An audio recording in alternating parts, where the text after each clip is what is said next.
김현정의 뉴스 쇼.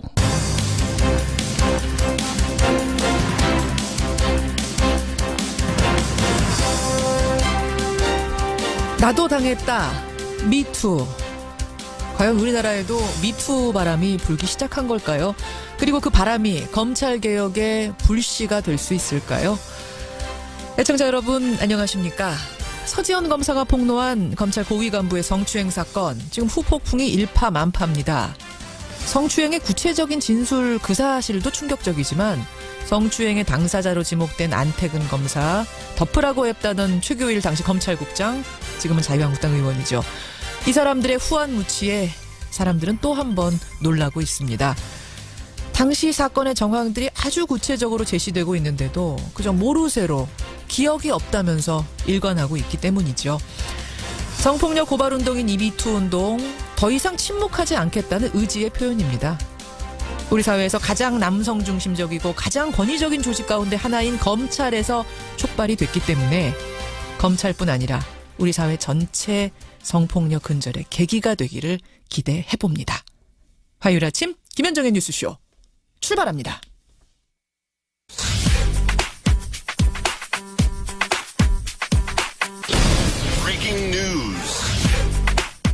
김현정의 뉴스쇼가 주목한 오늘의 포인트, 김정훈 기자 나와 있습니다. 어서 오세요, 김 기자. 네. 첫 포인트, 북한 얘기부터 가야 되네요. 네. 발묶인 마식령 전색입니다. 그러니까 마식령 스키장에서 열릴 남북 스키 선수단의 공동 훈련을 앞두고 원래는 오늘 남한 선수단이 전세기 타고서 북한 가기로 했던 거잖아요. 네. 근데 아직 못 뜨고 있어요. 맞습니다. 그 공동 훈련이 오늘부터 1박 2일 일정이거든요. 예. 그런데도 오늘 오전 10시에 강원 양양공항을 떠나서 마식령을 향해야 할 전세기 출발 여부가 아직 확정되지 않았습니다. 이게 미국의 독자 제재에 걸리기 때문인데요.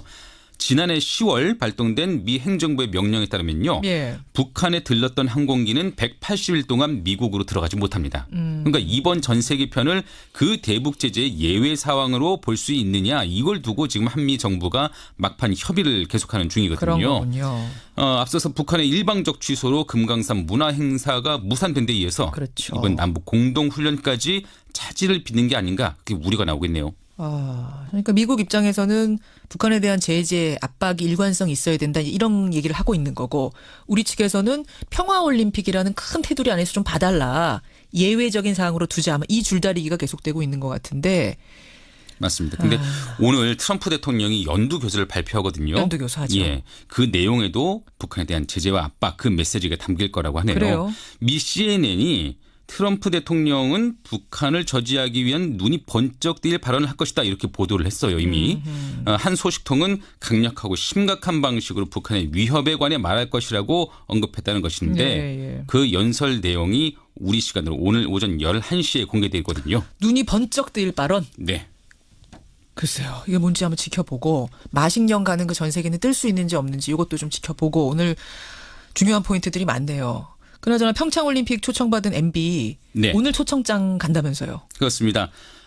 청와대가 오늘 이 전 대통령에게 직접 초청장을 전달합니다. 그래요? 그러니까 문재인 대통령의 지시에 따른 것인데요. 어허. 이를 위해서 한병도 정무수석이 오늘 서울 대치동 이 전 대통령 사무실을 방문할 예정이라고 하네요. 직접 만나서 주는 거예요? 우편으로 가는 게 아니라? 네, 사무실 직접 방문해서요.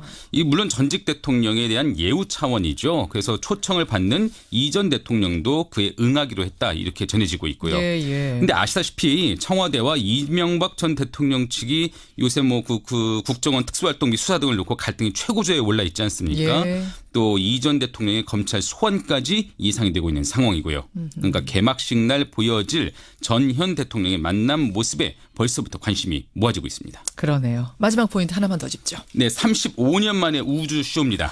오늘 엄청난 우주쇼가 펼쳐진다는데 어떤 거예요? 개기월식, 그러니까 달이 지구 그림자에 완전히 가려지는 현상이 나타나는데요. 예. 그것도 1년 중 가장 큰 달이라고 하는 슈퍼문, 그리고 공전 주기에 따라서 이례적으로 한 달에 두 번째로 뜨는 보름달 블루문이 겹쳐진다고 합니다. 거기에 개기월식 때 달이 붉게 물드는 블러드문까지 볼 수 있다고 하는데. 블러드문? 네. 그래요? 이 핏빛 그 달이라는 얘기죠. 예. 35년 만의 현상이라고 합니다. 그리고 슈퍼문과 블루문이 동반된 개기월식은 앞으로 19년 뒤에나 다시 나타난다고 하니까 놓치지 말아야 되겠습니다. 제가 어제 새벽에 한 5시쯤에 이제 출근을 하는데 말이죠. 하늘을 보는데 CG인 줄 알았어요. 컴퓨터 그래픽인 줄 알았어요. 다리 너무 커서. 네네. 그동안 슈퍼문 많이 봤지만 저는 그렇게 큰 슈퍼문 못 봤거든요. 오늘은 더 장관입니다. 그 슈퍼문들이 오늘은 쇼를 벌이는 거예요. 그렇습니다. 오늘 월식이 밤 8시 48분부터 시작된다고 하니까요. 예. 지켜보시죠. 그러죠. 여기까지 김정은 기자 수고하셨습니다. 네. 서지현 검사의 과거 성추행 피해 폭로가 정치권을 강타하고 있습니다. 오늘 더불어민주당 여성 의원들은 용기 있는 서지현 검사의 성폭력 피해 드러내기를 응원하며 더불어민주당 소속 여성 의원들은 검찰의 성역 없는 수사를 촉구했습니다. 서지현 검사의 고백이 대한민국 미투 운동의 서막을 알리는 느낌입니다. 지금 SNS 들여다보면요. 나도 서 검사와 다를 바 없다. 정말 공감한다. 이런 글이 넘쳐납니다. 서지현 검사 2010년 서울 북부지검 근무 당시에 장례식장에서 당시에 법무부 장관을 수행하고 온 안태근 국장 그 옆자리에 앉게 되는데요. 안 국장이 허리를 감싸 안고 엉덩이를 만지는 행위를 상당 시간 동안 했다. 이것을 공론화한 거죠. 그러자 인사상 불이익이 이어졌다. 지금 이런 고백을 한 겁니다. 어제는 성추행을 당한 뒤에 겪어온 그 8년간의 고통을 적은 일기 형식의 글을 공개했어요. 그러자 파장이 더 커진 겁니다. 더불어민주당의 여성 의원들은 어제 이 서 검사에 대한 지지 성명을 내고 검찰 성범죄 특별수사를 촉구한다. 이렇게 밝혔습니다. 어제 지지 성명을 주도한 분, 국회 여성가족위원회 위원장이기도 하세요. 더불어민주당 남인순 의원 연결을 해보겠습니다. 남 의원님 안녕하세요. 네, 안녕하세요. 서지현 검사 인터뷰도 보셨을 테고 네네. 일기 형식의 글도 보셨을 테고 예. 그렇죠. 어떤 부분을 가장 주목하십니까? 예, 정말 인터뷰 보면서 굉장히 참 많이 괴로웠었는데요. 이제 특히 이제 결코 당신의 잘못이 아니다라고 하는 이제 그런 메시지를 주기 위해서 굉장히 어렵게 용기를 냈다는 것이 굉장히 인상적이었고요. 다른 여성들을 위해서. 네네. 예. 그래서 그것이 가장 우리가 주목해야 될 부분이라고 생각을 합니다. 그래요. 일단 두 가지로 좀 나눠서 볼 수 있을 것 같은데 첫째는 네네. 성추행 그 행위 자체에 대한 얘기입니다. 네네. 당시 장례식장에 사람도 그렇게 많았고 네. 심지어 법무부 장관이 옆에 앉아 있는데 네. 어떻게 성추행이 벌어질 수 있었던가 저는 네. 여기서부터 이해가 안 가요. 저도 정말 그것이 가장 정말 이해가 안 가는 부분인데요. 예. 이렇게 많은 사람들이 있는 공공연한 장소에서 더구나 그것이 법무부 장관이 있는 자리에서 일어난 사건임에도 누구나 제지를 하지 않았잖아요. 그렇죠. 근데 사실 이게 보면은 지금 할리우드에서 미투 운동이 일어나고 있는 예. 그 배우 그 레아 세이드 증언과도 사실은 비슷한 상황입니다. 레아 세이드도 뭐라고 얘기를 했냐면 예. 많은 사람들이 웨인스타인의 이런 행동을 알고 있었지만 그 누구도 아무도 행동하지 않았다라는 거거든요. 스탑이라는 말을 못했다는 거예요. 알면서도 다 눈 알면서도. 감아줬다는 거예요. 네, 눈 감아줬다는 것이고 그것이 특히 권력층에 있는 사람들, 권력을 같이 공유하는 사람들 예. 이런 사람들끼리는 그거를 얘기하지 않는다라는 거죠. 이번 요 검찰 조직의 특성도 관련이 있고 바로 성폭력 범죄가 특히 가해자들 간에 예. 또 잠재적인 그 연대 같은 것이 있다라는 점, 그 예. 점이 드러났다고 생각합니다. 연대가 있었던 거 아닌가. 네. 어제 그 장문의 일기가 공개된 후에 더 파장이 커진 이유는 뭐냐면 예. 그러니까 장례식장에서 벌어진 성추행 그 1회의 사건이 문제가 아니었구나라는 걸 많은 여성들이 느끼게 된 거예요. 네네, 그렇죠. 그 예. 검사의 일기를 보면은 네. 노래방에서 회식을 하고 나서 열심히 탬버린을 쳤답니다. 막 손이 아프도록 쳤대요. 그러고 났더니 네. 너 때문에 도우미 비용 아꼈다. 이런 얘기를 하고 예. 회식 자리 끝나면서 한 번만 안아보자. 뭐 이런 네. 것들은 많았다는 거고. 네. 뭐 이런 사례들을 쭉 들고 그러니까 네. 성적인 이야기를 농담을 빙자해서 계속하는 이런 분위기가 네. 너무나도 자연스러웠다는 게 지금 드러나고 있는 거 아니겠습니까? 예. 그것이 이제 검찰 내에서의 뭐 그런 어떤 폐쇄적인 조직 안에서만의 과연 문제일까. 사실 그런 식의 그 성희롱적인 부분들은 예. 그 직장을 다니는 여성들이면은 정말 많이 다 경험을 합니다. 그래서 우리 여성들끼리 모여서 얘기하다 보면 그런 성희롱이나 성추행적인 예. 그런 피해를 당한 경험들을 얘기하는 게 굉장히 많아요. 많죠. 그리고 이번에 이제 사실은 서지현 검사가 이런 자기의 그거를 용기를 내서 말하기를 했지만 예. 이미 이제 그 많은 성폭력 피해자들이 예. 그동안 숨어 있다가 그 말하기, 침묵에서 깨어나서 말하기라고 하는 거를 이미 오래전부터 해왔습니다. 어허. 부각이 안 돼서 그렇지 이번에는 이제 검사라는 유치에 계신 분이 언론을 통해서 얘기를 했기 때문이지만 예. 그동안 많은 피해자들이 이런 얘기를 해왔었습니다. 그렇죠. 네. 그리고 이번에는 뭐 엉덩이를 만지는 그 행위는 성추행이라는 걸 이제는 인식해요. 그렇지만 네네. 말로 하는 것. 아니 예뻐서 그렇다고 칭찬해 주는데 그게 왜 성희롱이야? 뭐 이런 인식들 있지 않습니까? 예. 그 성희롱에 대한 어떤 기본적인 개념을 우리가 이제 국민들 대상으로 교육을 하게 돼 있거든요. 근데 일반 직장에서는 성희롱 예방 교육이라는 걸 합니다. 근데 성희롱에 대해서 어떤 인식이 아직도 좀 철저하지가 않은 게 있는데요. 성희롱이라고 하는 거는 상대방으로 하여금 성적 굴욕감이나 혐오감을 느끼는 언동, 예. 그다음에 성적 요구를 하는 행위, 예. 그다음에 성적 언동 또는 요구에 대해서 불응하는 이유로 불이익을 주는 행위까지 다 포함하는 것입니다. 예쁘다고 얘기했는데 상대가 불쾌하면 그건 불쾌하면은 불쾌한 그건 성희롱인 거거든요. 거죠. 그런데도 아니 왜라고 하면서 계속한다면 그건 엄연한 희롱인 건데 이런 것들이 너무나 만연해 있는 분위기 이런 것들을 서지현 검사가 얘기하는 글을 쓴 거고 네네. 많은 여성들이 거기에 공감을 한 공감한다는 거죠. 미투 운동으로 지금 벌어지고 있는 건데 네네. 자 이제 첫 번째가 그 성희롱 행위 자체였고 두 번째는 네. 이것을 서지현 검사가 문제 삼았어요. 문제 제기를 네. 했어요. 그 네. 후에 벌어진 일 이게 이제 두 예, 번째 예. 문제입니다. 네네. 사실 이제 이게 항상 문제 제기를 하면 예. 여태까지 이런 성희롱이나 성폭력 피해자들이 문제 제기를 못한 것이 그 문제 제기를 했을 때 그 다음에 벌어지는 2차 피해입니다. 그렇죠. 그래서 이제 지금 저희가 지난 작년 12월에도 법을 개정을 한 이유가 특히 이제 사업장에서 이런 문제를 제기하면은 오히려 문제 제기하는 사람이 피해를 봐요. 예, 예. 그러니까 결국은 자기가 그 피해를 드러내지 못하는 이런 것이 악순환되다 보니까 가해자들이 맘 놓고 하는 거죠. 성희롱, 성추행을. 그렇죠. 그래서 이 부분에 대해서 관리자로 하여금 아니면 국가기관의 장으로 하여금 예.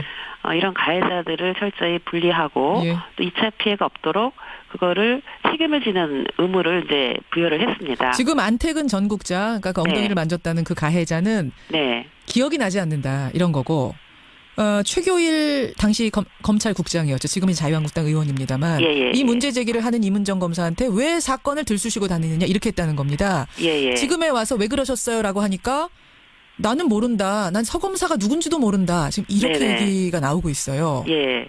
이거 늘 그 가해자들이 하는 전형적인 반응이에요. 전형적인. 그동안 그 정치권에서 있었던 성희롱 사건이나 성폭력 사건 기억해 보시면 예. 다 술 먹어서 기억이 안 난다. 그렇죠. 그런데 결국 그 사건들이 어떻게 밝혀지냐면 주변에 그 정황 조사를 통해서 예. 많은 사람들이 함께 있는 장소에서 벌어진 일들이기 때문에 이번 사건 같은 경우도 그때 같이 함께 있던 사람들 있잖아요. 예. 근데 분명히 제가 말씀드린 건 가해자 간의 연대가 있습니다. 이거를 가해자 편을 두는 연대가 있기 때문에 그런 부분에서도 불구하고 그래도 그 상황을 분명히 그 진술해 줄 분들이 있다고 생각을 합니다. 그래서 예. 철저하게 사실은 조사가 저는 이번에 필요하다는 생각이 들고요. 항상 가해자들은 기억 안 난다. 기억 안 난다. 네, 그렇게 얘기를 여태까지 해왔습니다. 당연한 거군요. 지금까지는 네네. 매뉴얼이군요. 기억 안 난다 하는 것이 매뉴얼이. 내가 문제가 아니라 술이 문제다. 항상. 그래서 술이 문제고 피해자가 문제가 있다. 이런 식으로 다 흘립니다. 피해자 책임론. 피해자 꽃뱀 유발론. 아니야? 뭐 이런 거. 네, 그런 식으로 하고 저 서검사조차도 검찰에 있는 분이 예. 8년 동안 이걸 얘기 못했다고 하는 것은 일반 성폭력을 당한 사람은 어떻겠습니까? 왜냐하면 이게 피해자 유발론이라고 하는 그 우리 사회 만들어 놓은 그 성폭력에 대한 잘못된 인식. 예. 그것이 여전히 우리 안에 있고 내 실수다 내가 틈을 보는 것이 아닌가라고 예. 하는 부분인데요. 이거는 성폭력 범죄에 대해서 이제 성적 자기결정권을 침해하는 범죄로 이거를 규정해주지 않으면 이런 문제는 계속적으로 반복된다고 생각을 합니다. 그래서 이 법도 고쳐야 됩니다. 그 서검사의 고백이 지금 어떤 흐름을 만들고 있는 느낌이에요. 어제 그 일기장이 공개된 후에, 그러니까 일기 형식의 글이 공개된 후에 나도 다를 바 없더라, 공감합니다, 이런 SNS 글이 넘쳐나는 상황. 이게 대한민국의 미투 운동, 미국처럼요. 대한민국의 미투 운동으로 일어날 수 있을까요? 아니면 우리 현실에서는 아직 좀 어려울까요? 저는 이미 사실은 민간 베이스에서는 많은 피해자들이 이 운동을 하고 있었고요. 거의 10년 이상 하고 있었습니다. 매년 성폭력 상담소에서 말하기 대회라는 걸 해서 그래요. 이런 게 있었고 그렇지만 드러내기 어려웠던 이런 권력층 아니면 유명인들, 군대 아니면 유명인들 아니면은 공직사회 이런 대학 이런 데서 이런 거를 이제 다시 드러내기를 저는 해야 된다고 생각을 합니다. 그래서 이런 드러내기가 저는 또 다른 어떤 전직 여검사의 이야기도 있었고 이어가는 흐름이 저는 되지 않을까. 근데 그것은 전제는 뭐냐면 이런 정치권이나 언론이나 이런 많은 시민사회가 이 부분에 대한 어떤 그 지지해 줄 수 있는 그렇죠. 그런 부분이 형성이 돼야 가능하다고 생각합니다. 맞습니다. 그 굉장히 중요한 부분. 지금 특히 문제가 있고 특히 좀 점검이 필요한 조직이라고 하면 어디를 꼽으세요? 왜냐하면 제가 남인순 의원에게 이 질문을 드리는 이유는 전문가시기 때문에, 의원이지만 또 동시에 전문가시기 때문에. 저는 제일 필요한 부분이요. 정치권도 정말 필요하고요. 정치권도? 정치권에서도 이런 일이 있을 수 있어요? 그럼요. 그리고 저는 특히 기자들 사회, 그러니까 예. 언론, 예. 그다음에 정치권, 그다음에 이런 법조 분야, 그다음에 학계 분야, 그러니까 지식인 사회나 권력 분야가 이런 부분들이 굉장히 은폐되어 있습니다. 왜 그럴까요? 그것이 드러나면 자기가 가진 것을 다 잃는다고 생각을 하기 때문에 더더욱 그것이 은폐되는 거죠. 그리고 또 여전히 남성주의적인 남성주의 시각. 중심적인 조직 문화가 있고 권위주의. 이거를 문제 제기한 사람 이번에도 과정을 보면은 그 주변에서 서검사가 이거를 얘기하고자 할 때 예. 아니면 다른 검사가 감찰해서 이렇게 얘기하고자 했을 때 다 예. 말리지 않습니까? 그렇죠. 그럼 너만 손해 본다 너만 이렇게 손해본다. 얘기하지 않습니까? 근데 이것을 바꾸지 않으면 예. 이 성폭력 해결 안 됩니다. 정치권에서도 미투 일어날 거라고 보세요? 여성 정치인들? 아니, 그 여성 정치에 뭐 해당한 이런 것이 아니고 정치권이라고 하는 건 뭐 정당도 있고 이 예, 안에서 당직자도 있을 수 있고. 여러 경험들이 있을 수 있기 때문에요. 아, 광범위하게 이것이 저는 좀 이번에 함께 일어났으면 좋겠다라고 생각을 합니다. 예. 그래요. 예, 지켜보도록 하죠. 네. 여기까지 남인순 의원님 고맙습니다. 네, 감사합니다. 국회 여성가족위원회 위원장이세요. 남인순 의원이었습니다. 김성환의 행간 시사평론가 김성환 씨 나오셨습니다. 어서 오십시오. 네, 안녕하세요. 오늘은 1월 31일 수요일입니다. 왜 제가 갑자기 강조하세요? 오늘 오프닝을 하면서 화요일이라고 말씀을 드렸대요. 저도 몰랐는데 청취자들이 문자를 보내주셔서 제가 세상에서 제일 약한 게 요일입니다. 왜냐하면 깜짝 놀랐어요. 여러분 저. 죄송합니다만 조금 이해해 주실 것이 저는 사실 일주일이 한 덩어리로 붙어 있는 것 같아요. 저도 요일에 약한데요. 그래서 시계를 꼭 차고 다닙니다. 시계를 계속 요일까지 쳐다봐야 나오는 됩니다. 시계를. 예. 너무나 사건이 뭐 24시간 돌아가기 때문에 정말 정신이 없이 돌아가기 때문에 어제가 오늘 같고 오늘이 내일 같고 뭐 이런 와중에 벌어진 일이라는 거 여러분들께 사과드리면서 오늘 수요일 아침 행간 뭐 가지고 오셨습니까? 정치 보복이다. 분노한다. 이 검찰 수사를 두고 이명박 전 대통령 측과 갈등하던 청와대. 이 전 대통령을 평창 동계올림픽 주요 행사에 초청하기로 해서 그 배경에 관심이 모아지고 그렇죠. 있습니다. 예. 이 평창 동계올림픽에 MB 초청한 청와대. 이 뉴스의 행간을 좀 살펴볼까 합니다. 아까 김정은 기자가 전해줬습니다. 네. 초청장을 한병도 정무수석이 직접 들고 이명박 전 대통령을 만나러 간다. 그러게요. 여기에도 굉장히 의미심장한 메시지가 담겨 있을 것 같은데요. 오늘 오후 2시 이 대치동에 있는 이 전 대통령 사무실로 직접 이제 찾아갈 예정입니다. 예. 이 전달할 초청장은 두 종류인데요. IOC 명의로 된 올림픽 개회식과 폐막식, 예. 주요 경기 행사 초청장과 문재인 대통령이 주최하는 정상급 외빈 만찬 등의 행사 초청장입니다. 만찬 초청장도. 그 IOC 초청장은 IOC와 협의를 통해서 대신 전달하는 거고 예. 문재인 대통령 초청장은 문재인 대통령의 의지를 담아서 전달을 하는 거죠. 그러니까 이 전 대통령 측에서도 이거 참석해야 되나 말아야 되나 고심이 좀 깊었던 것 같은데요. 예. 내부 회의까지 열어서 격론을 벌였다고 합니다. 예. 그 결과 대승적인 차원에서 초청에 응하는 것이 좋겠다 이렇게 의견을 모았습니다. 만약 이 전 대통령이 개회식에 참석을 하게 되면 2015년 11월 김영삼 전 대통령 서거 이후에 2년 3개월 만에 문재인 대통령을 만나게 됩니다. 그러네요. 예. 이명박 전 대통령을 초청한 청와대 그리고 참석하겠다고 밝힌 MB. 이 뉴스의 행간 이면에는 뭐가 숨어 있습니까? 첫 번째 인간은 초청하고 싶어도 더 초청할 전직 대통령이 없다입니다. 진짜 몇 명 없네요. 이래 빼고 저래 빼고. 한번 이렇게 하면. 꼽아보세요. 그러네요. 없어요. 예. 그러니까 평창 동계올림픽은 88 올림픽 이후에 국내에서 30년 만에 열리는 올림픽이에요. 예. 이렇게 중요한 국제 행사에 전직 대통령이 참석하는 거는 어쩌면 당연하잖아요. 사실 다른 나라들도 다 그러죠. 네. 이런 자리에 가서 같이 축하하고 국민들이 그렇죠. 기뻐하고 뭐 흐뭇해하고. 문제는 청와대가 이 전 대통령을 초청자 명단에서 빼고 싶어도 뺄 수가 없었다는 거예요. 왜냐하면 현행법상 전직 대통령 예우 대상이 이 전 대통령 단 한 명밖에 없습니다. 초청할 수 있는 예우 대상에 들어가는 사람이 예. 자 왜인지 한번 따져보죠. 이미 3명의 전직 대통령이 고인이 돼버렸잖아요. 돌아가신 분 일단 안 되고. 네, 김영삼, 김대중, 노무현. 예. 그리고 전두환 노태우 전 대통령은 12.12 사태와 5.18 광주민주화운동 유혈 진압으로 징역형을 선고받았습니다. 그러면 대통령 예우 법적으로 박탈당하죠. 네. 나머지 한 사람 누굽니까? 박근혜 전 대통령. 대통령직에서 파면돼서 지금 구속돼서 구치소에 수감 중이잖아요. 구치소에 있는 사람한테 초청장 보낼 수도 없는 거고. 그렇죠. 어떻게 방법이 구치소를 나와요. 야. 그러니까 이명박 전 대통령 한 명밖에 없다는 얘기예요. 정말 그러네요. 그러고 보니까. 근데 이 전 대통령한테까지 초청장을 안 보낸다? 오십시오 안 한다?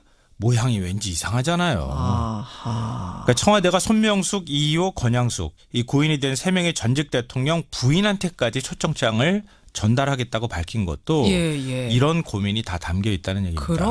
그렇군요. 첫 번째 행간. 두 번째는 뭡니까? 두 번째 행간은 수사는 수사고 올림픽은 올림픽이다입니다. 사실 이 질문을 제가 좀 드리려고 했어요. 네. 이명박 전 대통령에 대한 소환, MB 소환이 임박했다 이 얘기를 한 지가 꽤 많았죠. 됐는데 예. 올림픽이 2월 9일 개막 아닙니까? 그 전에 그럼 소환 안 된다는 얘기인가? 초청장 보냈다는 건? 이거는 확정된 그런 건가? 의미로도 해석이 가능할 것 같아요. 근데 그거는 청와대가 초청장을 전달함으로써 뭔가 검찰에 메시지를 주는 측면은 있을 수 있어도 직접 검찰에다가 올림픽 이후에 소환하시오라고 하는 메시지를 준 것 같지는 않아요. 이제 그거하고는 좀 별개의 문제인데요. 예. 그러니까 왜 굳이 한병도 정무수석 손에 초청장을 들려서 이명박 전 대통령을 찾아간 걸까? 여기에 굉장히 의문심장한 메시지가 왜 있다는 우편으로 거예요. 안 보내고 아니면 다른 사람 인편도 아닌 네. 정무수석이 직접 갈까? 그렇죠. 그러니까 한 전 수석이 이 전 대통령을 만나서 초청장 하나만 달랑 전달하고 올까요? 제가 갖다 드리라는데요. 그리고 초청장을 한 장 불쑥 내밀고 그냥 와버리진 안 않을 거 그러겠죠. 아니에요. 한 수석이 뭐 현직 수석인데 가서 이런저런 이야기도 그렇죠. 하고 담소를 좀 나누겠죠. 밖으로는 공개가 거의 안 될 것 같기는 하지만 물론 이제 이명박 전 대통령 측이 뭐 말을 할지는 모르겠지만 예. 문재인 대통령의 정치적 메시지를 어떤 방식으로든 전달할 거라는 겁니다. 예. 근데 그 메시지가 뭐냐? 이명박 전 대통령 측에서 검찰 수사가 표적 수사다, 정치 보복이라고 했는데 그건 문재인 대통령 뜻이 아닙니다. 그 얘기를 할 거다. 예. 그러니까 BBK 고발 사건이나 국정원 특활비 수사 이거는 다른 건으로 수사하거나 고발 사건이 들어와서 수사를 하다가 지금 여기까지 온 것이지 이 전 대통령을 우리가 어떻게 하겠다고 하는 마음을 먹고 지금 수사를 하고 있는 것은 아닙니다. 지금 문재인 정부는 검찰권이 독립돼 있습니다라고 하는 메시지를 전달할 거라는 겁니다. 그걸 강조하러 가는 걸 수도 있다. 네.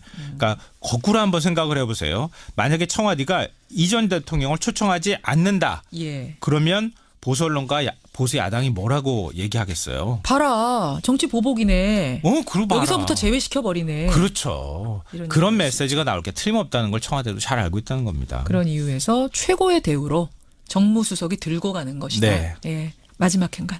마지막 세 번째 인간은 거부하고 싶어도 거부할 수가 없다입니다. 지금 청취자들이 그거 가지고서 논의 중이세요. 네. 참여를 할까요 말까요? 뭐 하는 건 본인 마음이겠죠. 이런 얘기들을 하고 계시는데 거부할 수 없다? 예. 만약에 이 전 대통령이 초청을 거부했다. 그럼 어떤 말이 나왔을까요? 그것 봐라. 정치보복이라고 서재 성명까지 내더니 예. 국가적 행사에 초청까지 받아놓고 나타나지 않았다. 한마디로 옹졸하고 속 좁은 대통령이 되거든요. 이런 얘기만 나오겠습니까? 그것 봐라. 뭐가 찔리는 게 있으니까 못 나오는 거 아니냐. 이런 얘기 듣기 딱 좋다는 거예요. 역으로 생각하면요. 이 전 대통령은 자신의 치적을 홍보할 수 있는 아주 좋은 기회를 얻었어요. 아, 그러네요. 왜? 평창올림픽 유치 유치한 당시에 게. 현직 대통령이었잖아요. 맞아. MB 때였습니다. 요즘 외부 행사도 못 나가고 맨날 집과 사무실만 왔다 갔다 하는데 예. 검찰 포토라인에 서기 전에 뭔가 외부의 얼굴을 탁 알리고 이건 국제 내가 행사도 유치한 참석하고. 거다라는 거를 한 번 더 그럼요. 각인시킬 필요가 있죠. 나는 이런 것들을 한 사람이야. 기회네요. 그러니까 나중에 검찰 수사를 뭐 어떤 방식으로든 받을지 안 받을지 모르겠지만 예. 정치적 위상을 높이는 데 굉장히 큰 도움이 될 거라고 생각했을 거라는 겁니다. MB가 정말로 올림픽 개막식에 갈까요 말까요 물어보신 분들 김성아 씨 생각으로는 100% 갈 것 같다. 간다 그랬어요. 네. 여기까지 행간 수고하셨습니다. 네, 고맙습니다. 김현정의 뉴스쇼 2부 출발합니다. 어제 오전에 알려지면서 우리에게 큰 충격을 줬던 사건이 하나 있죠. 영화의 이 한파 속에 신생아를 아파트 복도에 유기한 사건. 야, 사람이 어떻게 그렇게 잔인할 수가 있나. 많은 분들이 공분하면서 그 아기를 새벽에 발견해서 품에 안고 살려낸 시민 정말 대단하다 칭찬을 했었는데 참 충격적인 반전이 있었습니다. 이 아기를 발견해서 살려냈다는 그 시민이 바로 이 아기의 친모였다는 겁니다. 자작극이었다는 거죠. 사실은 저희가요 어제 이 신고를 받고 출동했던 소방관을 섭외를 했었습니다. 도대체 아이는 어땠고 그 시민은 어떤 분이고 얘기 들으려고요. 그런데 밤사이에 이렇게 충격적인 반전이 벌어진 겁니다. 저희가 급히 이 사건의 전모를 아는 경찰관을 수소문했습니다. 잠시 후에 그 경찰관의 얘기 직접 들어보시죠. 그리고요, MB 시절 국정원 비밀 프로젝트에 국세청이 연루됐다는 의혹이 제기됐습니다. 어제는 당시 국세청장의 집을 압수수색하기도 했죠. 비밀 프로젝트의 이름은 데이비슨 프로젝트, 연어 프로젝트입니다.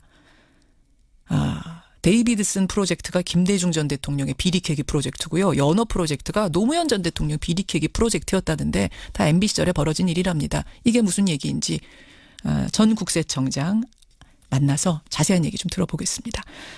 수요일의 코너 라디오 재판정 노영희 백성무 두 변호사와 함께 오늘 재판정 주제도 기대해 주십시오. 50원에 담은 100원의 장문 유료 문자 샵 1212 카톡 레인보우까지 열어놓고 출발합니다. 300m가 얼마나 되는지 어떻게 알아? 영화의 한파 속에서 아파트 복도에 버려진 신생아를 주민이 발견해서 구조했다. 이게 어제 하루 종일 온라인을 뜨겁게 달궜던 기사죠. 그 주민은 여대생이었는데 새벽에 자다가 일어나 보니까 아파트 복도에서 고양이 울음소리가 났다는 겁니다. 그래서 나가보니까 탯줄도 안 뗀 아기가 알몸으로 담요 한 장 없이 바닥에 그대로 유기가 돼 있더라. 그래서 그 아기를 집으로 데려와서 50분 동안 안고 있으면서 체온을 올렸다. 참 감동적이었습니다. 그런데 반전이 있었습니다. 알고 보니까 신생아를 발견해서 구조했다던 바로 그 대학생이 그 아기의 친모였던 겁니다. 참 아기를 버렸다고 해도 기가 막힌데 그게 알고 보니 자작극이었다고 하니 더 기막힙니다. 이 사건을 수사한 광주 북부경찰서 강력 1팀장 홍석봉 팀장부터 연결을 해보죠. 홍 팀장님 안녕하세요. 예, 안녕하십니까. 아유, 고생 많이 하셨습니다. 사실은 어제 저녁까지만 해도요. 여대생이 아기 구조했고 누가 버렸는지는 모른다. 이거 아니었습니까? 예, 예. 어떻게 이게 밝혀진 거예요? 저희가 처음에 신고를 받고 현장에 출동을 했는데요. 그게 이제 어제 아침이죠? 네, 그렇습니다. 예, 예. 출동을 나가서 예. 영화 상태를 보고 영화가 발견된 장소를 확인을 했습니다. 예. 배꼽에 탯줄이 그대로 붙어 있다면은 태어난 지가 얼마 안 됐다는 얘기고. 그렇죠. 그 영하 8도 정도에서 영화가 살아있는 상태로 발견됐다면 그 바닥에 양수나 혈흔 같은 것이 그 부분에 영하 날씨로 인해서 얼어있다든지 이런 부분이 엿보였겠죠. 그렇죠. 근데 그런 부분이 없었습니다. 깔끔하던가요? 예, 그랬습니다. 말라 있었어요. 그래서 좀 이상하다 생각하신 거예요? 예, 일단 그렇게 추정을 했죠. 그러면 그 당시에 그 여대생, 그러니까 지금은 이제 친모라는 거 우리가 알고 있습니다만 처음 만났을 때는 뭐라고 얘기를 하던가요? 처음 저희들이 대면했을 때 예. 자신이 배가 아파서 화장실을 가는데 예, 예. 복도에서 고양이 울음소리 비슷한 소리가 나서 새벽에 예. 예, 밖에 나가보니까 영화가 있어서 데리고 들어왔다 이렇게 진술을 했었습니다. 그 진술하는 모습이 뭐 좀 불안한 모습이 보인다든지 그런 건 없었습니까? 전혀 없었습니다. 전혀 없었어요? 예, 그렇습니다. 산모도 그랬고 예. 거기 이제 형부나 언니도 언니네 집이었다면서요, 거기가? 예, 그렇습니다. 예. 언니가 거주하는 아파트였습니다. 예, 언니나 형부도? 형부도 전혀 그런 내색이 없었어요. 전혀 그래서 없었어요. 저희들은 이제 신고자 말을 무조건 처음부터 거짓이라고 판단하고 그 수사는 할 수가 없기 때문에 그렇죠. 일단 병행해서 추진했었죠. 그래서 어제 저녁까지만 해도 무슨 기사가 나왔냐면 아이를 살린 정말 대단한 시민 여대생 이렇게 기사가 나오고 정말 칭찬 댓글들이 줄줄이 달리고 이런 상황이었거든요. 네. 결정적으로는 어떻게 자백을 한 겁니까? 어떻게 된 건가요? 저희들이 아파트 CCTV 영상을 분석하니까 이제 용의자 이 영화를 유기했다고 볼 만한 여자나 뭐 청탁을 받았다든지 할 수 있는 남자랄지 발견이 안 돼요.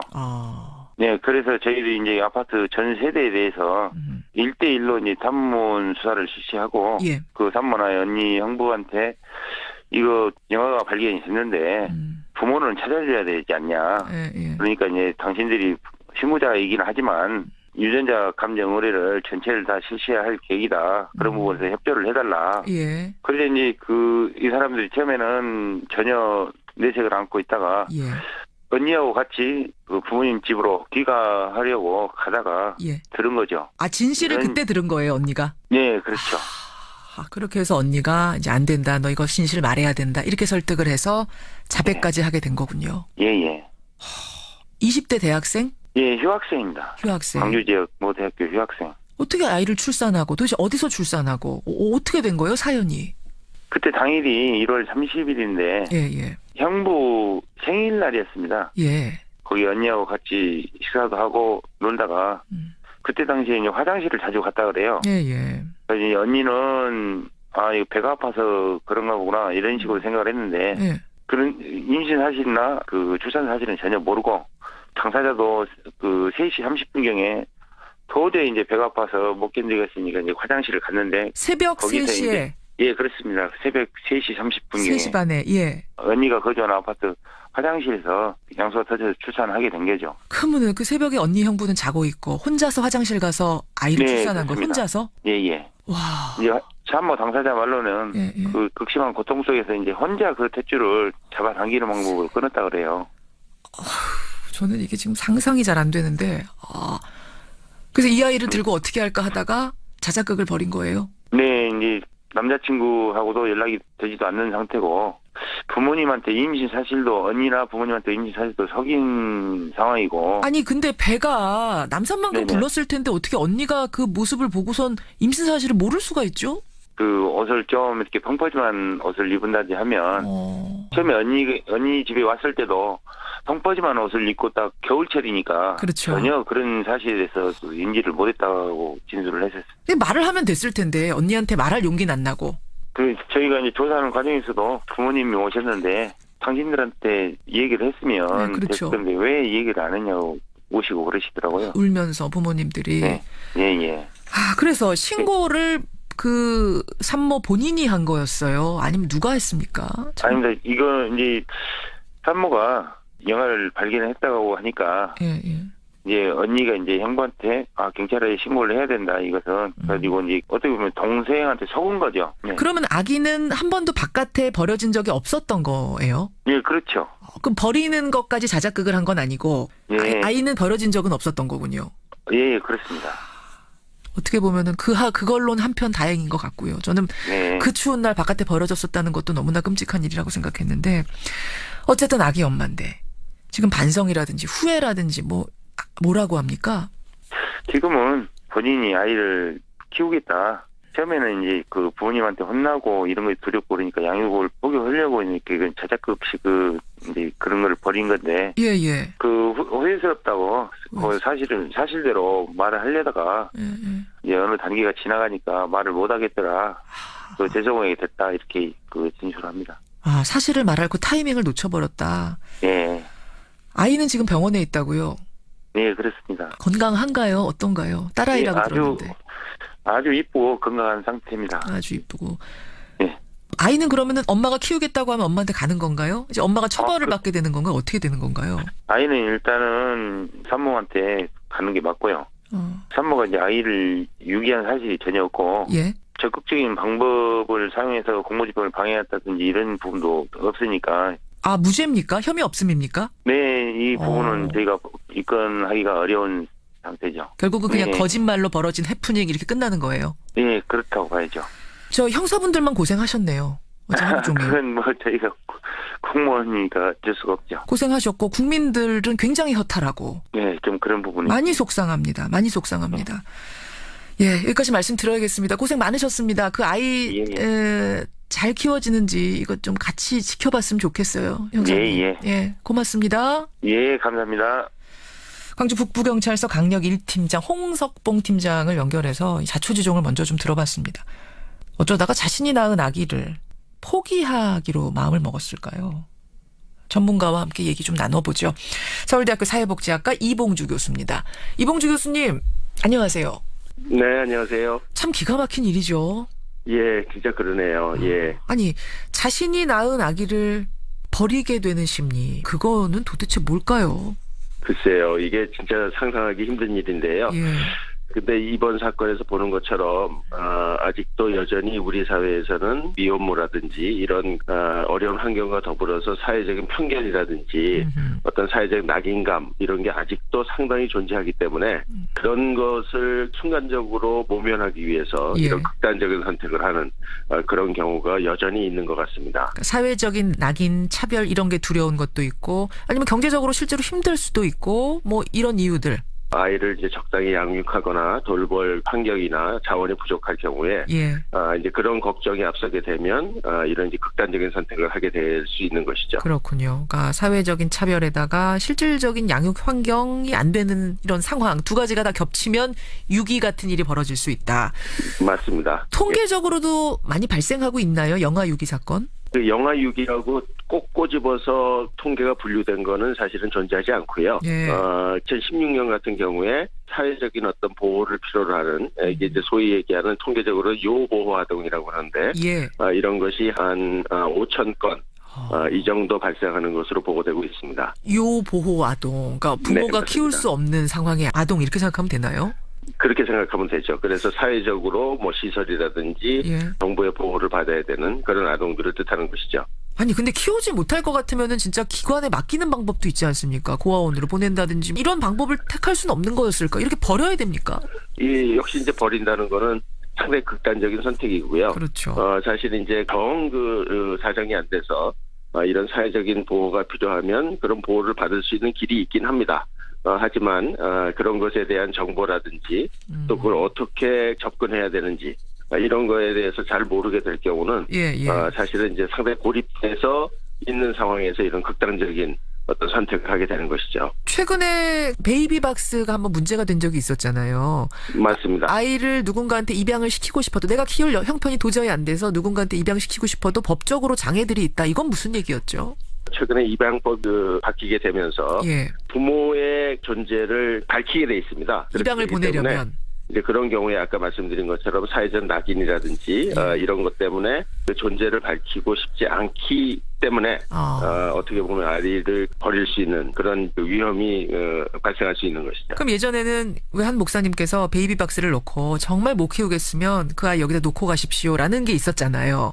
네, 이제는 그런 식으로 하면 그 아이들은 하나도 입양이 못 되는 상태네요. 이제 그렇게 되면 불명이 되니까 입양이 아니라 일단은 시설로 그렇게 되는 것이죠. 다 가게 되는 것. 근데 어쨌든 정부에서는 이렇게 못 키우겠다 이런 경우에 대해서는 다 시설에서 보호는 해주게 돼 있나요? 네, 맞습니다. 그럼 부모가 키울 여력이 되는데 경제적으로 되는데도 버리는 경우하고는 어떻게 가려집니까? 이제 그거는 시설이라든지 지방자치단체에서 이제 그런 것들을 평가를 하게 되고요. 이제 문제는 역시 그 부모가 아이를 잘 키울 수 있는 의사나 의지가 있느냐 이게 이제 상당히 중요한 요건입니다. 그래서 이제 경제적인 그 여건도 중요하지만 부모의 인식이라든지 의지도 상당히 중요합니다. 그런 걸 두루두루 평가해서 시설에서 맡아줘야겠다 생각되면 맡아주는 거니까 이렇게 무조건 버리지 말아라. 지금 그 말씀이세요, 교수님. 무책임하게. 버린다는 거는 어떻게 생각하면 자신의 어떤 그 상황을 고려해서 이제 이런 극단적인 선택을 하는데 반대의 경우를 뒤집어 놓고 보면 이거는 태어난 아이의 생명이나 안전에 심각한 해가 되는 것이기 때문에 아이를 어떻게 하면 그 최적으로 보호할 수 있을까 하는 그 아이 중심의 그 사고를 할 필요가 있습니다. 키울 여건이 안 되는 경우는 이제 그래요. 그런 시설에 맡기거나 뭐 입양을 보내거나 이렇게 하면 되는데 아까 말씀하신 사회적인 낙인이 두려워서 못 키우는 경우, 경제적인 문제라든지 이런 물리적인 여건의 문제가 아니라 사회적 인식 때문에 못 키우는 경우도 꽤 많다고 하셨어요. 거기에 대한 개선도 우리 사회의 인식 전환도 필요하지 않겠습니까? 인식 전환 당연히 필요하고요. 우리 사회도 다양한 가족 형태에 대해서 포용하고 받아들일 수 있는 이런 인식과 사고의 전환이 절대적으로 필요한 시점이다 이렇게 봅니다. 그렇죠. 미혼모가 꼭 아니더라도 한부모 가정 많지 않습니까? 맞습니다. 이런 데 대한 인식의 전환이 반드시 필요하다. 맞습니다. 여기까지 말씀 드려야겠습니다. 교수님. 고맙습니다. 감사합니다. 서울대학교 사회복지학과 이봉주 교수까지 만나봤습니다.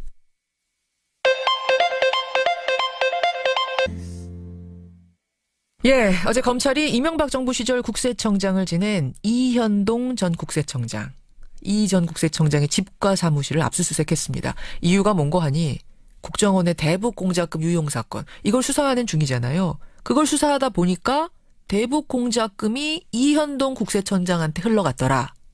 왜 그렇지? 하고 들여다보니까 당시 국정원이 김대중 노무현 전 대통령의 비리를 조사하는 이른바 데이비드슨, 연어 이런 비밀 프로젝트를 가동했고 대북공작금 10억 원을 이현동 국세청장한테 건네면서 이 데이비슨 연어 두 전직 대통령의 정보 수집을 요청했다는 겁니다. 참 기막힌 일이죠. 대구지방 국세청장을 지냈던 분, 국민재산 되찾기 운동본부의 안원구 사무총장 연결해서 좀 깊이 들어가 보겠습니다. 안 총장님 안녕하세요. 네, 안녕하세요. 데이비드슨 프로젝트, 연어 프로젝트, 이게 뭡니까? 참 기가 막히는 소식인데요. 그 검찰이 그 MB 정부의 국정원의 그 대북 특수공작금 유용 사건을 수사하던 중에 김대중 노무현 두 분 대통령의 비리를 캐려고 해외 풍문을 수집하는 과정에서 예. 밝혀진 그 음해 공작 비밀 프로젝트라고 봐야 됩니다. 이 데이비슨 프로젝트는 DJ라고 보통 통칭하는 김대중 전 대통령에 대한 김대중 전 대통령 DJ 비리 캐기 프로젝트가 데이비드슨 프로젝트. 예, 연어 프로젝트는 연어의 그 회귀 본능에 대한 이야기를 이게 연결해서 아마 노무현 전 대통령에 대한 비리를 예. 국내로 소환해서 내용을 보기 위한 실질 내용과는 다르게 아마 음해를 하기 위해서 예. 만들어진 공작이 아닌가.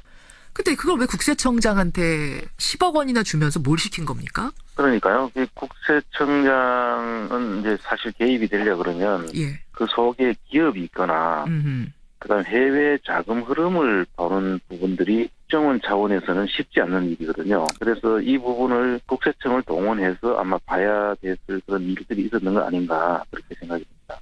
그러면 이게 정당하게 이게 그 정당한 수사라면은 정당하게 협조 요청해서 들여다 볼 수도 있는 거잖아요. 바로 그 점이 지금 문제죠. 보통 일반적으로 정당한 일인 것 같으면 예. 국세청 협조 공문을 보내면 다 해주게 돼 있습니다. 당연하죠. 예.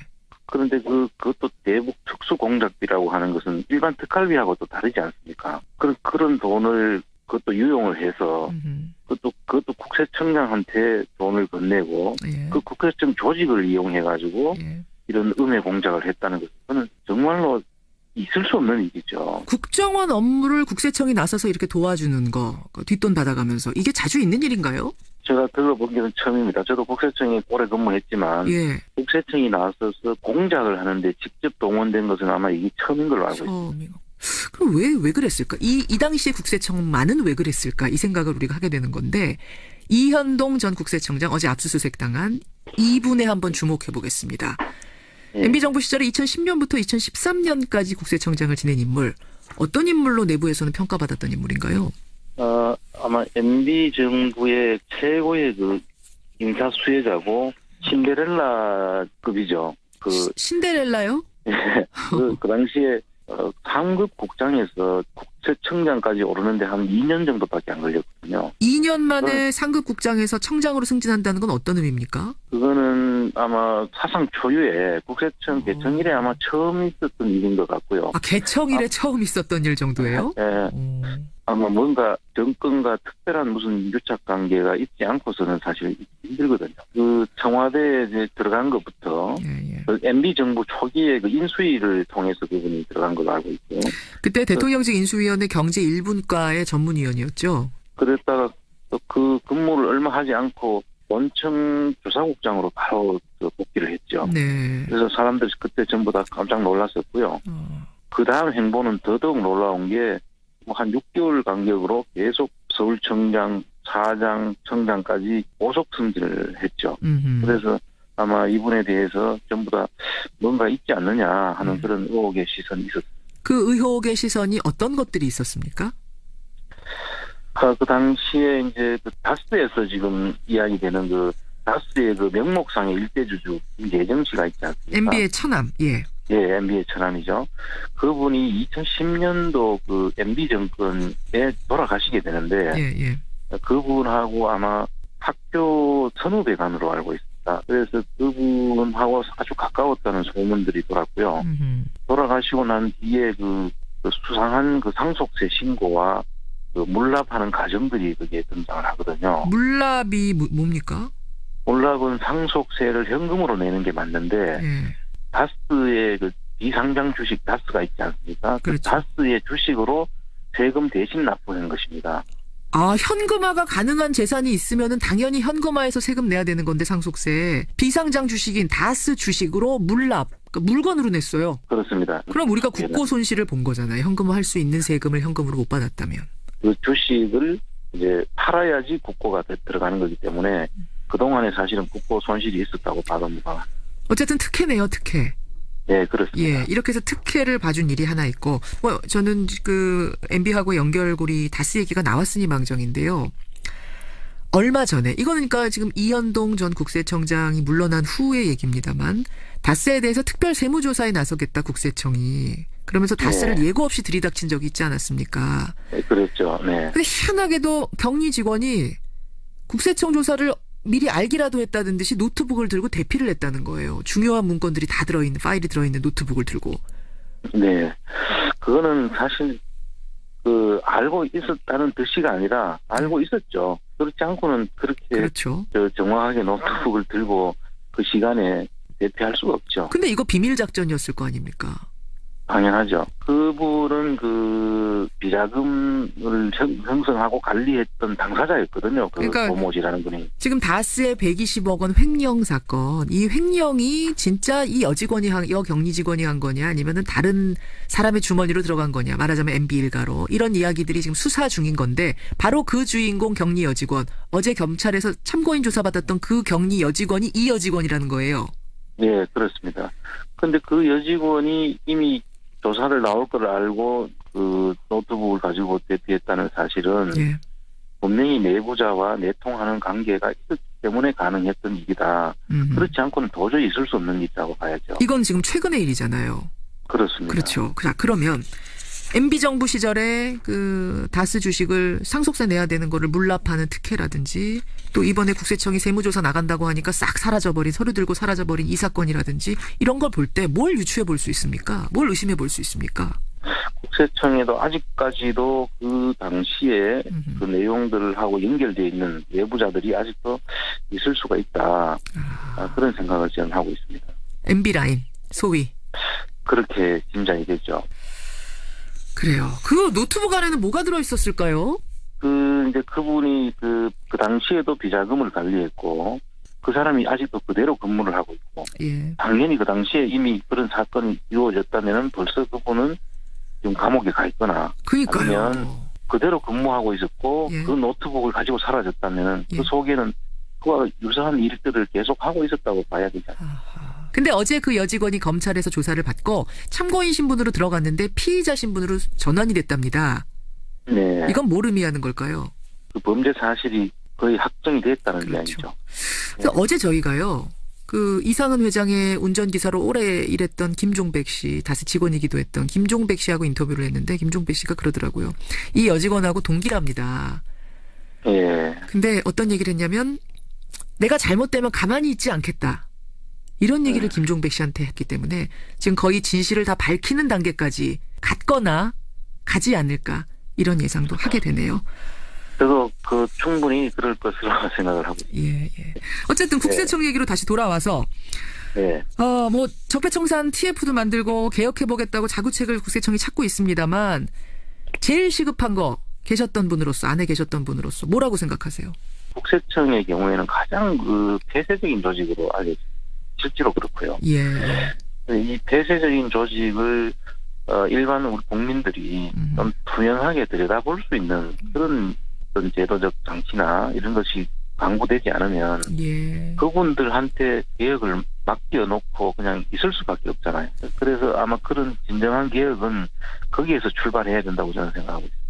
국민들에게는 세금 투명히 밝히고 내십시오라고 얘기하면서 정작 국세청이 투명하지 못하게 운영이 되어 왔다면, 그래서 이런 과거의 적폐 사건들이 자꾸 드러난다면 이거는 스스로의 신뢰성을 까먹는 일이니까요. 개혁이 시급해 보입니다. 여기까지 말씀 듣도록 하죠. 고맙습니다. 네, 감사합니다.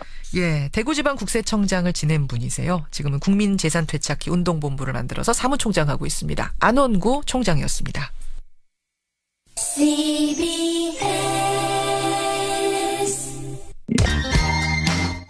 예, 영화 6.2 사건은 아니죠. 이제 6.2 사건은 아닙니다. 6.2라고 거짓말을 했는데 결국은 그 시민이 알고 보니 친모였던 이 사건 들으시고, 박찬수님, 오히려 해프닝이라 다행이라고 생각합니다. 예, 어린 나이에 얼마나 겁이 났으면 이번 기회를 계기로 철이 좀 들겠죠. 그러셨고요. 황현정님, 겨울 만삭은요 모를 수 있어요. 두꺼운 후드티 입고, 그럴 수도 있나요? 그래도 배가 만삭이면 정말 남산만 했을 텐데. 아기 낳아본 엄마로서 상상이 안 됩니다. 어떻게 혼자서 화장실에서 출산을 했을까요? 김진웅님 외에 많은 분들이, 근데 임신시킨 그 남자친구는 왜 아무도 언급을 안 합니까? 그 무책임한 사람부터 언급을 좀 해서 책임을 물었으면 좋겠다. 그런 문자도 주셨고요. 2176님 외에 많은 분들이 그 산모가 얼마나 두렵고 무서웠길래 그런 거짓말까지 했을까, 이 부분에 가장 많은 문자들을 보내주고 계세요. 정희영님, 그래도 이 영하의 날씨에 유기 안 했던 거라 정말 다행입니다. 천만 다행입니다. 이런 문자들. 돕고 싶다는 문자도 들어왔습니다. 연결을 좀 해달라 이런 문자. 저희가 연결을 어떻게 할 방법을 찾아보겠습니다. 그 정성 고맙습니다. 그 마음 감사합니다. 미투 캠페인에 대해서도 문자 많이 보내주고 계세요. 자신의 사례를 보내주신 분도 꽤 많이 계십니다. 또 이런 문자도 들어오네요. 주성학님. 반대로 말입니다. 여성이 다수인 집단에 가면요. 남성이 피해자가 되는 경우도 있다는 거. 남성이 미투 할 수도 있다는 거. 이것도 알아주십시오. 라고 보내주셨네요. 백성무 변호사님. 네. 죄송해요. 갑자기 불러서 재판정 위에서 준비하고 계시는데 마이크 잠깐만 좀 올려주세요. 백 변호사님. 여성이 정말 많은 회사에서 네. 남성들이 피해자가 정말 될 수도 있겠네요. 그런 일이 요즘에 종종 있어요. 이게 항상 보면 성폭행, 성추행 피해자는 예. 여자다라는 딱 일반적인 고정관념들이 좀 있잖아요. 예. 여성만 미투해야 될 것 같아요. 네, 그런데 일단 법도 바뀌었어요. 옛날엔 그러니까 성폭행 관련해서도 부녀를 성폭행했을 때 처벌하는 범죄였는데 지금은 예. 사람으로 바뀌었어요. 예. 이제 그게 법규가 바뀌었다는 이유는 세상이 조금 변했다는 의미죠. 자, 거기까지 네, 그렇죠. 듣고 재판정 시작하겠습니다.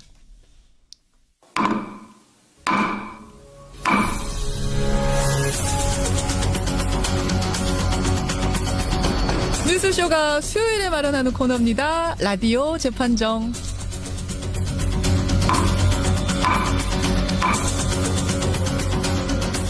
논란이 되고 있는 이슈나 인물을 저희가 스튜디오 재판정에 올려놓으면 여러분 들으시면서 판결을 내려주시는 그런 코너죠. 오늘도 두 분의 변호인 정식으로 다시 한번 소개드립니다. 노영희 변호사님 어서 오세요. 네, 요즘 자고 나면 쏟아지는 사건 사고랑 이슈 때문에 너무 정신이 없습니다. 수락관으로 오시면 명쾌하고 깊이 있는 해설이 여러분을 위해 준비되어 있습니다.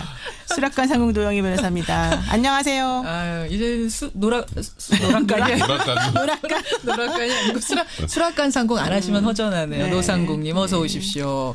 백성문 마당수님도 네, 어서. 저는 사실상 이제 제 소개를 거의 포기하듯이 수락관을 따라갈 게 없어서. 네, 안녕하십니까. 백성훈 변호사입니다. 예, 수락관 상공과. 아까 소개하기 전에 갑자기 질문해서 깜짝 놀랐어요. 너무 훅 들어갔죠? 죄송합니다. 이런 게 불이타라 그러는 겁니다. 지금 이제 오늘 이슈들이 참 많았어요. 뉴스쇼에서. 정말 요새 사건 사고가 쉴 새 없이 터지는데 아까 데이비슨 프로젝트 연어 프로젝트 들으셨죠? 아이고 참. 그러니까 데이비슨 프로젝트는 김대중 전 대통령의 비리를 캐는 국정원의 프로젝트였고 연어 프로젝트는 노무현 전 대통령 비리를 캐는 프로젝트 이름이었대요. 이제 드러난 거예요. 근데 연어 프로젝트는 이제 돌아오는 것을 캔다 이런 의미로 붙여졌다는데 김대중 전 대통령 프로젝트는 왜 데이비슨일까요? 아세요? 두 분은 뭐든지 아시니까. DJ의 D 때문에 데이비드슨 일반적인 이름을 붙였다 이런 얘기가 많던데요. DJ의 D 때문에? 네, 정확한 건 아닙니다. 와, 그럼 진짜 그걸 보고 바로 DJ가 떠오르면 안 되니까. 그렇잖아요. 그러니까 이제 뭔가 유사한 거는 알파벳 D 정도로 해서 한 게 아닐까라고 보죠, 그냥. 근데 저는 사실 그거 보면서 예전에 김대중 전 대통령 돌아가셨을 때 그때 부관 참시 퍼포먼스 막 국립현충원 앞에서 있었잖아요. 저는 정말 이해할 수가 없었었는데 그 뉴스를 보니까 이게 다 그런 식으로 연결이 되는구나. 정말 우리가 모르는 신세계가 저기 있었구나 생각이 듭니다. 그러니까요. 심지어는 이름도 정말 데이비슨 D라서 아무렇게나 붙인 거잖아요. 이거는 그렇죠. 정말 성의 아무렇게나. 없게. 연어는 더 사실은 저는 충격이었어요. 연어가. 왜요? 노무현 전 대통령과 관련된 여러 가지 정보들을 해외에서 가지고 들어와라. 이런 의미를 만든 거라는 거잖아요. 회귀 본능 그래서 붙인 거래요. 도대체 그 천재적 발상을 가진 도대체 그 장면가는 누굽니까? 아니 그래도 그거는 뜻이라도 있지. 데이비드스는 그냥 D라서. 야 정말 아무렇게나. 너무 이해가 안 가요. 하여튼 희한한 사건들이 많이 드러나고 있어요. 이게 있었고 또 하나는 다스 여직원. 네. 다스에서 120억 원을 횡령했다고 공식적으로 이제 그렇게 알려진 격리 여직원. 제가 알려졌다고 말씀드리는 이유는 상황이 상당히 바뀔 수 있기 때문에. 그렇죠? 어제 참고인으로 들어갔다가 피의자 신분으로 아예 신분 전환됐다면서요. 그러니까 일단 그 120억 횡령을 그 당시에 이 여직원이 혼자 했다라는 결론이 났었잖아요. 정호영 특검 당시 2008년에. 근데 그 당시에 제대로 입건 조치도 하지 않고 계속 회사를 다니고 있어서 논란이 된 건데 근데 그게 일단 120억 횡령한 시점만 기준으로 하면 공소시효가 완료됐기 때문에 저는 어제 참고인 신분을 불렀다고 생각을 해요. 최종적으로 지시한 주체가 있더라도 예. 같이 했다면 공범은 되거든요. 그럼 처음부터 이게 공소시효가 안 지났다면 처음부터 피의자 신분을 불렀을 텐데 아마도 그 이후에 조성된 비자금이 있는지 그 비자금에도 관여를 했는지 예. 이제 그런 부분들이 공소시효가 완료했는지 완료하지 않았는지에 대한 심도 있는 조사를 하기 위해서 예. 이제 신분 자체를 참고인에서 피의자로 전환했다라는 건데 그러면 참고인에서 피의자로 전환했다는 의미는 예. 검찰이 무언가를 더 들고 있다. 더 들고 네, 그런 있다. 의미입니다. 김종백 씨가 어제 출연했었어요. 저희 프로그램에. 김종백 씨 얘기가 횡령금 120억 원 아니에요. 20억 원 더 있어요. 2005년에 나온 거 있다는 거죠. 20억 원이 뒤에 한 게 더 있대요. 아니 무슨 증거로 그렇게 말씀하십니까? 그 녹취록 보니까 좀 애매하던데요. 라고 했더니 녹취록을 언론에서 토막만 들어서 그렇다. 발췌해서 하는 거예요. 전체 맥락을 2시간 30분을 20번 들어보면 20번 들어보면 압니다. 근데 저는 어제 그러셨어요. 그 사건도 참 특이했지만 김재정 그 이제 돌아가셨죠. 그 처남. 예. 그분이 120억 횡령 사실을 알고는 혹은 비자금 조성 사실을 알고는 대노했다는 소리가 있었잖아요. 어제 기사에. 맞아요. 저는 그 소리가 사실은 더 중요한 거 아니었나 왜요? 생각합니다. 왜냐하면은 사실 김재정 씨 같은 경우는 당시 제1대 최대 주주 아니었습니까? 예. 그런 사람이 120억이라고 하는 비자금이 조성됐는데 전혀 관여를 안 하고 본인은 몰랐기 때문에 화를 냈다는 거예요. 그렇다면 도대체 그건 누구에 의해서 그렇게 조성이 됐을까? 여러 가지로 참 여러 신기한 가지로. 일입니다. 또 하나는 김종백 씨가 그 여직원하고 동기인데 내가 잘못되면 가만히 있지 않겠다. 이런 말을 그 동기가 했대요. 이거는 무슨 의미일까? 그러니까 나를 보호해달라 뭐 이런 의미인가요? 아니 본인이 120억을 횡령한 걸로 결론이 나서 처벌까지 강하게 받아야 되는 상황이 되면 예. 본인이 쓰려고 횡령한 게 아니고 누군가의 지시를 받았다면 그렇죠. 너무 억울하잖아요. 그러니까 나를 보호해주지 않으면 나는 가만히 있지 않겠다는 의미인 것 같고 그래서 저는 어제 이 여직원을 피의자로 전환을 한 게 두 가지예요. 제가 말한 것처럼 검찰에서 무언가를 더 들고 있다는 거 하나. 예. 그리고 심리적으로 압박을 주면 예. 지금 조금 전에 말씀하신 그대로요. 이 여직원 입장에서는 내가 뒤집었을 이유가 없거든요. 그렇죠. 그럼 여직원도 뭔가 유의미한 진술을 내놨을 가능성이 굉장히 많다 봐야죠. 굉장히 크죠. 그 여직원이 3억 원을 횡령해서 아파트 구입 자금에 썼다는 거잖아요. 그런데 3억 원 얻으려고 120억 횡령의 주체가 될 수 있을까? 그 부분도 사실 여러 밝혀내야 가지를. 되겠죠. 근데 김종백 씨 녹취록은 이게 법적인 효력이 있을 수 있습니까? 없습니까? 증거 능력은 당연히 있죠. 있어요. 왜냐하면 제가 지금 이 두 분이 전화하는 걸 몰래 녹음했어요. 예. 이거는 불법적이기 때문에 통신비밀보호법 위반입니다. 그래서 증거를 못 써요. 예. 그런데 제가 노영희 변호사랑 전화를 하다가 이거 내가 녹음해야지. 그리고 녹음하고 아하. 그걸 증거로 내는 건 대화하는 사람 상대방 사이에서는 이건 불법이 아닙니다. 내가 그래서 당사자면, 대화의 당사자면. 그래서 이건 증거 능력은 인정이 됩니다. 과연 증거로서의 가치가 어느 정도인지는 이제 또 다른 평가가 있겠지만 증거로서 쓸 수는 있다 이렇게 말씀드리면 되겠네요. 그런 거군요. 예, 이런 상황들이 지금 전개되고 있습니다. 두 분과 함께 법적인 쟁점 좀 짚어봤고 오늘 주제로 들어가 보죠. 오늘 주제 들어가기 전에 잠깐 시민들 목소리부터 좀 듣고 올까요? 만약에 제가 편의점 주인이라면 저도 그렇게 했을 가능성이 있을 것 같아요. 손님들한테 나쁜 이미지를 줄 수 있다는. 그게 이제 다른 거 같으면 사무실 안에서 근무하는 것 같으면 괜찮겠는데 반면에 어떤 그런 문제점이 있으면은 아무래도 손님들하고 이게 거부감이 좀 있을지 모르니까. 너무 서러울 것 같다고 생각해요. 일할 수 있는데 일과 관련 없는 장애 때문에 일을 못하는 거니까. 장애에 대한 그 편견을 극복하려면 더욱더 그 외모든 장애든 상관없이 고용해야 된다고 생각을 합니다. 자, 오늘 변론을 펼칠 주제에 대해서 시민들의 의견을 먼저 듣고 왔습니다. 도대체 무슨 얘기인지 궁금하시죠? 오늘 우리가 재판정에서 다뤄볼 주제는 외모를 사유로 해서 채용을 거부한 편의점주. 과연 점주, 고용주의 권한이냐 아니면 부당한 차별이냐. 바로 이겁니다. 노 변호사님, 네. 어떤 사건이에요? 근데 림프종이라고 하는 그런 종양성 병변이 있어요. 병이에요, 말하자면. 예. 근데 이 병으로 인해서 얼굴 한쪽이 이제 일부 부어오르는 안면 부종 증상이 있는 어떤 청년이 어떤 편의점에 가서 야간 알바를 하겠다라고 한 거죠. 그랬더니 편의점 점주가 손님들이 불편해할 거다. 이러면서 채용을 거부했다는 겁니다. 그래서 이 청년은 외모를 이유로 한 고용상의 차별이라면서 인권위원회에 진정을 제기했고 인권위원회에서는 편의점주에게 이 청년의 직무 수행 능력을 검증하기 위한 어떤 절차도 없이 오로지 외모만을 이유로 해서 채용을 거부한 것은 용모 등 신체 조건을 이유로 한 차별행위에 해당한다. 그러니까 특별 인권 교육을 수강하세요라는 식의 권고를 내린 사안이죠. 그러니까 이건 차별이다라고 인권위는 결론을 내린 거고 그렇죠. 법정으로 아직 간 건 아니고. 그렇습니다. 예, 법적인 결론은 난 건 아닙니다만 인권위가 보기엔 차별이다까지 난 이 상태의 사건입니다. 예, 이 사이에 굉장히 크게 이슈가 됐던 사건이에요. 여러분도 한번 판단을 해보시죠. 예, 오늘 재판정에 한번 올려보겠습니다. 먼저 두 변호사님 입장부터 확인하죠. 백 변호사님. 일단 누구를 고용하느냐 누구를 고용하지 않느냐는 그거는 고용하는 쪽에 자유가 있다고 봐야 될 것 같아요. 그러니까 만약에 고용을 했는데 그 이후에 외모상의 이유로 해고를 했다. 이러면 얘기가 좀 다르죠. 그래서 고용할 때 선택의 자유를 배제하는 건 이거는 편의점주라고 해서 엄청나게 부유하신 분들은 아니거든요. 그분들이 본인 영업을 위해서 선택을 하는 거기 때문에 이 부분은 좀 인권위에서 좀 너무 많이 나갔다. 점주의 권한을 인정해줘야 된다. 점주 무죄, 타당하다 이렇게 생각하시는 거예요. 자, 여기에 동의하시면은 뭐 점주 백변 혹은 무죄 이렇게 보내주시면 되겠습니다. 노 변호사님. 일단 외모와 관련된 문제에 있어서 저는 항상 약자 편입니다. 왜 특별히 이유가 있으세요? 안 생긴 수락관 상공은 기본적으로 이거는 차별이라고 봅니다. 고용점주님 특별인권 수강하십시오. 외모에 대해서는 항상 그럼요. 약자 편이다 나는. 그럼요. 어떤 직업이든지 간에 차별받을 조건. 이유는 없다. 그런 말씀이세요. 범법행위 맞다. 유죄 여러분 노변. 뭐 부당 이런 식으로 보내주시면 되겠습니다. 50원에 담은 100원의 장문 유료 문자 샵 1212 카톡 레인보우까지 열려 있습니다. 사실은 이 사건이 올라오고 나서요. 인터넷상에서는 좀 의견이 분분했어요. 네, 그렇죠. 예, 의견이 상당히 분분해서 오늘 우리 청취자들도 어느 쪽으로 결론을 내려주실지 모르겠습니다. 저는 이제 보통 주제가 나오면 좀 감을 잡고 시작. 근데 잘 못 잡으시던데. 요즘에 자주 틀리세요. 요즘 매번 틀리시던데.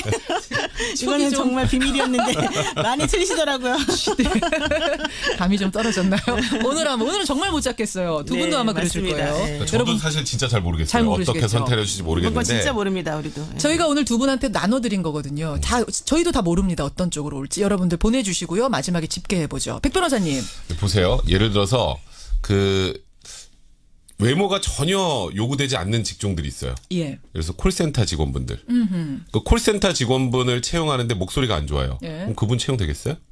그러니까 그거는 케이스마다 좀 다르다고 생각해요. 모든 영업할 수 있는 모든 영업장에서 어떤 경우에도 외모를 가지고 차별하지 말아라. 외모가 뭐 별로여도 뭐 반드시 고용해라라고 하는 건 그거는 고용주의 자유를 너무 침해하는 거고요. 즉 직업의 특성을 그렇죠. 봐야 한다. 같은 것은 같게 다른 것은 다르게 판단하는 게 진정한 평등의 원칙입니다. 그러니까 말 그대로 뭐 외모가 좀 못하신 분들이 아예 뭐 다른 데 취업하지 말아라는 의미가 아니라 각 영업마다 특징이 있고 차이가 있어요. 그럼 편의점에서 아르바이트는 손님을 계속 대해야 되는 거잖아요. 대면 업무를 하는 곳이잖아요. 대면 업무를 하는 곳에선 편의점주 입장에서는 약간 외모가 더 좋은 사람이 아무래도 매출에 도움이 되겠다고 판단하면 그건 고용주 마음대로 뽑는 거죠. 편의점주 입장에선 알바생의 외모가 매출과 그렇죠. 연결이 될 거라고 생각할 수도 있는 거 아니냐. 있으니까. 자, 여기까지 노 변호사님. 법적인 근거 같은 건 어떻게 돼 있어요? 일단 헌법에 보장된 기본권 10조를 보게 되면 모든 국민은 차별받으면 안 된다 이런 얘기가 나와 있고요. 37조에도 이제 마찬가지 내용이 들어 있습니다. 그리고 더 중요한 건 이러한 헌법상 그 기본 가치에 따라서 고용정책 기본법이 만들어졌는데 여기 7조 1항에 보면 사업주는 근로자를 모집하거나 채용할 때 신체 조건 사회적 신분 이런 것으로 차별하면 안 되고 균등한 취업 기회를 보장해야 된다 이런 게 있거든요. 그러니까 법상으로 이제 명시되어 있는 그런 규정이 있으니 과연 이 규정에 맞는지 안 맞는지를 판단해봐야 되겠죠. 그러니까 그 법상 고용정책기본법 7조 1항 보면 합리적 이유 없이 차별해서는 안 된다는 거죠. 제가 그 일부러 빼고 말했는데 콕 찍어 말씀하시는 제가 지금 그 얘기 하려고 했어요. 그게 제가 지금 말씀드리는 이유가 합리적인 이유입니다. 그러니까 그 영업이나 일에 따라서 다 차이가 있죠. 그러니까 제가 지금 신체 조건이라는 표현을 쓰셨잖아요. 그걸 단순히 외모로 평가하지 마시고 콜센터 직원이 목소리가 잘 안 나와요. 목소리가 굉장히 안 좋아요. 그러면 그 직업에 잘 안 맞잖아요. 그러면 고용하는 입장에서는 콜센터 직원이 목소리가 안 나오기 때문에 여기는 뭐 외모보다는 목소리가 좋은 분을 써야겠다라고 충분히 판단할 수 있는 거거든요. 긴급 질문 하나 합니다. 목소리가 안 좋다는 것의 기준이 뭡니까 도대체? 지금 노 변호사님 목소리 좋으세요. 그러니까 그거는 백성문 변호사님의 기준이라는 거예요. 제 말은 어떠한 종류까지는 허용이 되고 어떠한 정도까지는 허용이 되지 않는지. 예를 들면 편의점에서 일을 하는데 좀 뚱뚱한 사람은 된다 안 된다? 한번 논의해 봅시다. 좀 못생긴 사람은 된다 안 된다? 키가 크면 된다 안 된다? 기준이 뭐냐? 여러 가지가 있겠지만 사람마다 보는 기준이 다르잖아요. 자, 답 주십시오. 백 변호사님. 기준이 뭐냐? 기준은 고용주가 정하는 거죠. 그건 고용주 자기 맘대로. 보세요. 아니 그럼 제가 편의점을 혼자 운영을 하면서 아르바이트 직원 하나를 뽑는데 제가 마음대로 뽑으면 안 되나요? 제가 정하는 기준대로 뽑으면 되는 거잖아요. 그리고 아까 목소리 나쁜 거 좋은 거 기준이 뭐냐? 그럼 콜센터를 운영하는 쪽에서 이왕이면 여기서는 좀 밝은 목소리가 좀 톤이 높았으면 좋겠다. 이런 기준들은 내부적으로 만들면 되는 거예요. 그러면은 요 이야기로 다시 좀 국한시켜 봤을 때 과연 그 편의점에서 아르바이트하는 아르바이트생이 외모가 중요하다는 걸 합리적인 이유로 지금 외모가 그럼 좋으냐 나쁘냐 이 기준은 두 번째로 치고 일단 외모를 기준으로 삼아도 되는 거냐 이 부분에 대해서는 저는 당연히 된다고 생각해요. 이런 편의점 업주가 아르바이트를 모집할 때는 야간 알바인데 밤에도 사람들이 어쨌건 와서 물건을 사고 구입을 할 때 이왕이면 좀 외모가 준수한 사람이 있으면 좀 더 편안하게 느낀다고 생각을 해요. 그러니까 한때 그런 얘기도 있잖아요. 외모는 경쟁력이다. 근데 실제로 외모는 경쟁력이다라는 말을 사람들이 하는 이유는 외모가 어느 정도 취업할 때 도움이 된다고 판단하기 때문이에요. 사실은 우리는 굉장히 부정하고 싶은 말이지만 현실은 그렇다. 현실이 그렇다라는 거예요. 외모 지상주의라는 말이 딱 떠오릅니다. 제가 별로여서. 그다음에 천박한 자본주의라는 얘기도 딱 떠오릅니다. 제가 지금. 그렇죠. 그렇지만 이제 백 변호사님 그게 좋다는 게 아니라 현실이다 지금 그 말씀하시는 거죠. 현실을 고용주 입장 이해해야 한다. 그런데 사실 이 청년의 안면 부정은 스스로 선택할 수 없는 질환의 일종이고. 자, 이제 이 부분이 또 중요한 거죠. 이거는 외모를 넘어서 질병이다. 림프종 그럼요. 질환. 네. 그리고 또 하나는 편의점에서 야간에 물건 파는 데 있어서 그 외모가 얼마나 영향을 주는 것인지에 대해서 전혀 판단도 해보지 않고 그냥 무조건적으로 너는 내가 보기에 내 마음에 안 드는 외모를 가지고 있으니 안 됩니다. 이렇게 얘기한다는 것은 너무 부당한 게 아니냐. 저는 그 부분은 전적으로 업주의 고용의 자유의 영역이에요. 그러니까 그러니까 왜 이 사람을 채용하지 않느냐라고 할 게 아니라 왜 이 사람한테 억지로 그 사람을 채용하게 만들어야 돼가 더 중요한 부분이 아닌가. 문자 보겠습니다. 우리 청취자 이원성 님도 애매하네요.